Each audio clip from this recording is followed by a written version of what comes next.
क्रांतिज्योती सावित्रीबाई फुले यांच्या 195व्या जयंतीनिमित्त साताऱ्यातील नायगाव या ठिकाणी विविध कार्यक्रमांचं आयोजन केलं आहे। सध्या मी या नायगाव येथील त्यांचा जो फुलेवाडा आहे या फुलेवाड्याच्या परिसरात आहे आणि आपण जर पाहिलं तर आकर्षक अशी फुलांची सजावट जी आहे ती या ठिकाणी करण्यात आलेली आहे आणि हा फुलेवाडा सजवण्यात आलेला आहे आणि मोठ्या संख्येने महाराष्ट्रातूनच नव्हे तर देशभरातून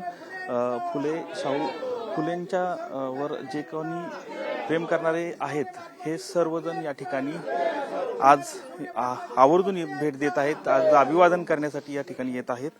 एकूणच सांगायचं झालं तर आज या सावित्रीबाई फुले यांच्या जयंतीनिमित्त मुख्यमंत्री देवेंद्र फडणवीस, उपमुख्यमंत्री अजित पवार हे देखील या ठिकाणी उपस्थित राहणार आहेत आणि त्यांना अभिवादन करणार आहेत। याच अनुषंगाने या परिसरात जी काही विकास कामं असतील, लोकार्पण सोहळ्याचं काम असतील, ह्याच्या अनुषंगाने आज या ठिकाणी त्याची भूमिपूजन देखील या ठिकाणी होणार आहेत आणि एकूणच जर पाहिलं तर मोठ्या संख्येनं कार्यक्रमाला जे मान्यवर आहेत ते यामध्ये उपस्थित राहणार। यामध्ये पालकमंत्री शंभूराज देसाई, मंत्री जयकुमार गोरे, विधान परिषद सभापती राम शिंदे, मंत्री शिवेंद्रराजे भोसले या आदी मान्यवर देखील या ठिकाणी उपस्थित राहणार आहेत।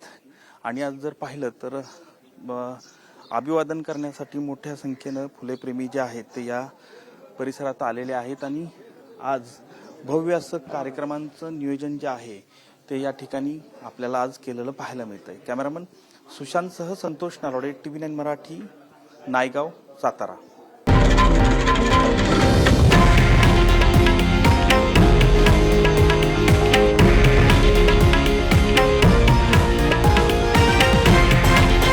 हे आहे देशातील नंबर 1 न्यूज नेटवर्क आणि आपण पाहत आहात TV9 मराठी, एकमेव।